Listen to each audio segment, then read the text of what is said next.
ដំណឹងល្អតាមលោកលូកាជំពូក1មានមនុស្សជាច្រើនបានផ្ដាំតែងរឿងពីអស់ទាំងការដែលពួកយើងខ្ញុំបានជឿជាក់ដូចជាគេបានប្រាប់មកយើងខ្ញុំដែលគេបានឃើញការទាំងនោះជាក់នឹងភ្នែកតាំងពីដើមរៀងមកហើយក៏ធ្វើជាអ្នកបម្រើផ្សាយព្រះបន្ទូលហេតុនោះបានជាខ្ញុំគិតថាគួរគប្បីឲ្យខ្ញុំសរសេរផ្ញើមកជូនលោកដោយលំដាប់ដែរឲ្យព្រះតេជព្រះគុណថេវភីលអើយត្បិតខ្ញុំបានពិនិត្យពីរឿងទាំងនោះតាំងតែពីដើមរៀងមកដោយម៉ត់ចត់ហើយដើម្បីឲ្យលោកបានជ្រាបពីសេចក្តីពិតនៃអស់ទាំងសេចក្តីដែលគេបានបង្រៀនលោកការនៅរាជហេរ៉ូតជាស្ដេចស្រុកយូដានោះមានសង្ឃមួយក្នុងពួកលោកអាប៊ីយ៉ានាមសាការីប្រពន្ធឈ្មោះអេលីសាប៊ែតជាពូជលោកអេរ៉ុនអ្នកទាំងពីរនោះជាមនុស្សសុចរិតនៅចំពោះព្រះ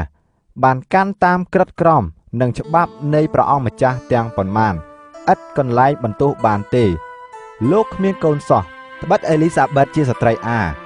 ហើយទាំងប្តីប្រពន្ធក៏ចាស់ណាស់ផងរីឯតាមទម្លាប់ការងារពួកសង្ឃដែលគេចាប់ឆ្នោតនោះត្រូវវេនឲ្យលោកចូលទៅដុតគ្រឿងក្រអូបនៅក្នុងព្រះវិហារនៃព្រះអង្គម្ចាស់ការកំពុងតែធ្វើការងារនៃពួកសង្ឃនៅចំពោះព្រះតាមវេនលោកហើយបណ្ដាមនុស្សដែលនៅខាងក្រៅកំពុងតែអធិដ្ឋាននៅវេលាដុតគ្រឿងក្រអូបនោះមានទេវតានៃព្រះអង្គម្ចាស់លេចមកឈរខាងស្ដាំនៃអាសនាគ្រឿងក្រអូបឲ្យលោកឃើញការសាការីឃើញទេវតាហើយលោកក៏ភ័ន្តភាំងហើយកើតមានសេចក្តីភ័យខ្លាចប៉ុន្តែទេវតានិយាយថាកុំខ្លាចអីសាការីអើយព្រោះពាក្យដែលលោកទូលអង្វរនោះបានទទួលហើយឯអេលីសាប៊ែតប្រពន្ធលោកនឹងបង្កើតកូនប្រុសមួយឲ្យលោកត្រូវឲ្យវាមានឈ្មោះថាយ៉ូហានលោកនឹងមានសេចក្តីរីករាយនិងសេចក្តីអំណរហើយមនុស្សជាច្រើននឹងអរសាទរក្នុងការដែលវាកើតមកនោះបាត់វានឹងបានជាធំនៅចំពោះព្រះអង្គម្ចាស់វានឹងមិនផឹកស្រាទំពាំងបាយជូរឬគ្រឿងស្រវឹងទេវានឹងបានពេញជាព្រះវិញ្ញាណបរិសុទ្ធតាំងតែពីផ្ទៃម្ដាយមកវានឹងបង្វិលកូនចៅសាសអ៊ីស្រាអែលជាច្រើនឲ្យត្រឡប់វិលមកឯព្រះអម្ចាស់ជាព្រះនៃគេវិញវានឹងនាំមុខទ្រង់ដោយនៅវិញ្ញាណហើយនឹងអំណាចរបស់លោកអេលីយ៉ាដើម្បីនឹងបំបែកចិត្តពួកឪពុកមកឲ្យកូននិងពួកចេះមកឲ្យប្រាជ្ញារបស់មនុស្សសុចរិតវិញប្រយោជន៍នឹងរៀបចំមនុស្សមួយពួកទុកជាស្រេចសម្រាប់ជារាជរបស់ព្រះអម្ចាស់សាការីសួរទេវតាថាតើខ្ញុំនឹងដឹងសេចក្តីនោះបានដោយសារអ្វីត្បិតខ្ញុំសោតក៏ចាស់ហើយប្រពន្ធខ្ញុំក៏ចាស់ណាស់ដែរទេវតាឆ្លើយតបនឹងលោកថាខ្ញុំនេះឈ្មោះកាព្រីយ៉ែលដែលឈរនៅចំពោះព្រះ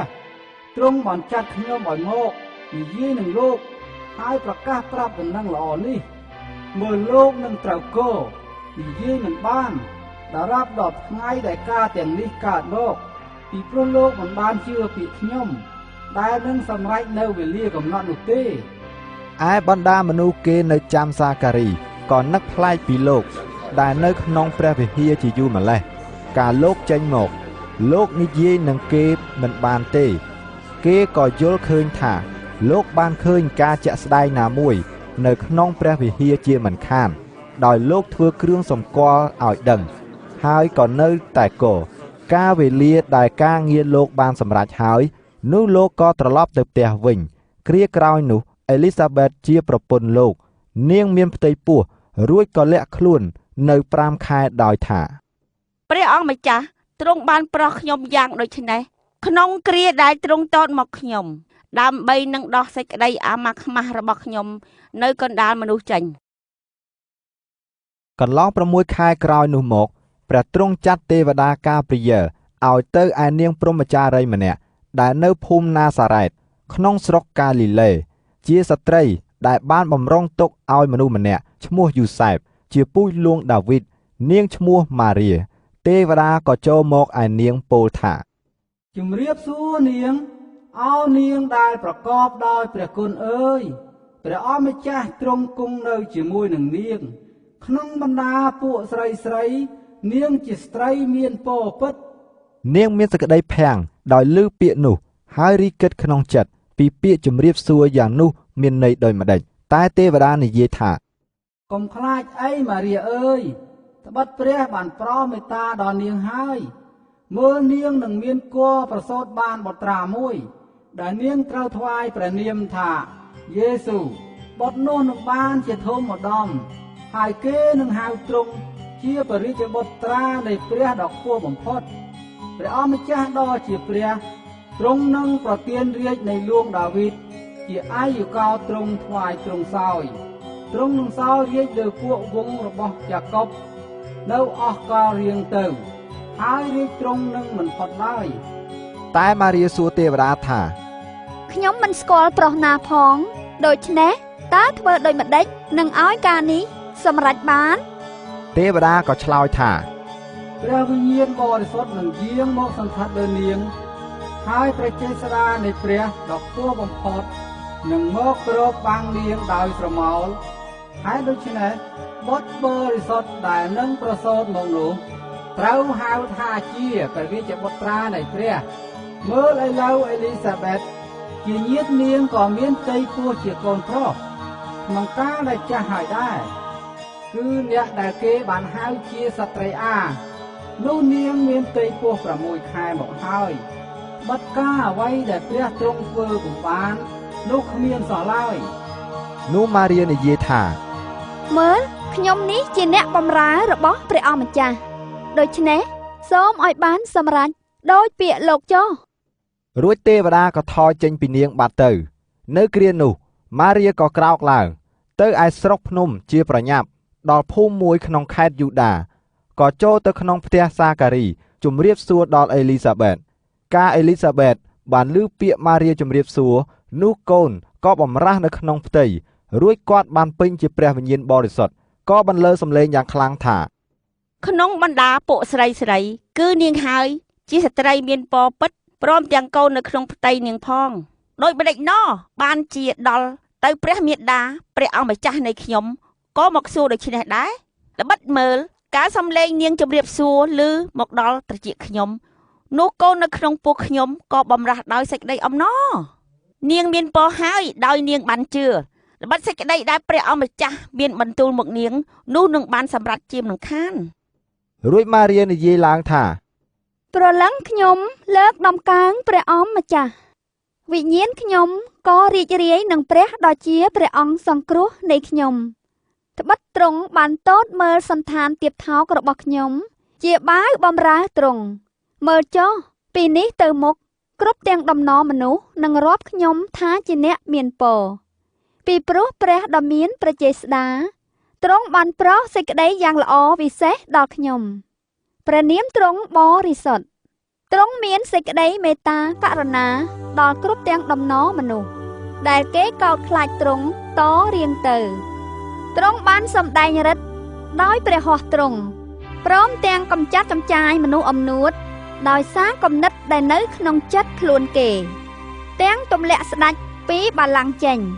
ហើយលើកមនុស្សរៀបសារឡើងវិញឯមនុស្សឃ្លានទ្រង់បានចំអែតដោយរបស់ល្អតែពួកអ្នកមានទ្រង់បានបណ្ដេញឲ្យទៅទទេវិញទ្រង់បានជួយអ៊ីស្រាអែលជាអ្នកបម្រើទ្រង់ឲ្យបាននឹកចាំពីសេចក្តីមេត្តាករុណាទ្រង់ដូចជាទ្រង់មានបន្ទូលនឹងពួកឯកកោយើងគឺនឹងលោកអាប់រ៉ាហាំហើយនឹងពូជលោកជារៀងរៀបដល់រាបតមក ម៉ារីក៏នៅជាមួយនឹងអេលីសាបេតប្រហែលជា3ខែទើបត្រឡប់ទៅផ្ទះខ្លួនវិញរីឯពេលដែលអេលីសាបេតត្រូវសម្រាលកូនក៏មកដល់ហើយនាងសម្រាលបានកូនប្រុសចំណែកពួកអ្នកជិតខាងនិងញាតិសន្តានគាត់ទាំងប៉ុន្មានក៏ឮថាព្រះអង្គម្ចាស់បានចម្រើនសេចក្តីមេត្តាករុណាដល់គាត់ហើយគេមានសេចក្តីរីករាយអរសប្បាយជាមួយនឹងគាត់ដល់ថ្ងៃទី8គេមកដើម្បីកាត់ស្បែកទារកនោះក៏ឲ្យឈ្មោះថាសាការីតាមឈ្មោះឪពុកតែម្ដាយឆ្លើយឡើងថា ទេត្រូវឲ្យឈ្មោះយូហានវិញ គេឆ្លើយទៅគាត់ថា ក្នុងពួកញាតិសន្តានអ្នកគ្មានអ្នកណាដែលមានឈ្មោះនោះទេ គេក៏ធ្វើគ្រឿងសម្គាល់សួរដល់ឪពុកតើលោកចង់ឲ្យឈ្មោះអ្វីដល់កូនលោកសូមក្តារខៀនមកសរសេរថាវាឈ្មោះយូហាន នោះគេមានសេចក្តីអស្ចារ្យទាំងអស់គ្នាខណៈនោះមាត់លោកបើកឡើងជាមួយរំពេចអណ្ដាតក៏រលាស់បានហើយលោកពណ៌នាសរសើរដល់ព្រះឯមនុស្សដែលនៅជុំវិញទាំងប៉ុន្មានក៏កើតមានសេចក្តីភ័យខ្លាចរួចគេរាយរាប់រឿងនេះទូទៅពេញក្នុងស្រុកភ្នំរបស់ខេត្តយូដាហើយអស់អ្នកដែលឮក៏ទុកតែក្នុងពោះដោយថាដូច្នេះតើកូននេះនឹងបានជាអ្វីព្រះហស្ថព្រះអង្គម្ចាស់ក៏នៅជាមួយនឹងវារីឯសាការីជាឪពុកក៏បានពេញជាព្រះវិញ្ញាណបរិសុទ្ធហើយទាយថាសូមឲ្យព្រះអម្ចាស់ជាព្រះនៃសាសអ៊ីស្រាអែលបានប្រកបដោយព្រះគុណពីព្រោះទ្រង់បានទតមើលហើយប្រោះលោះរាជទ្រង់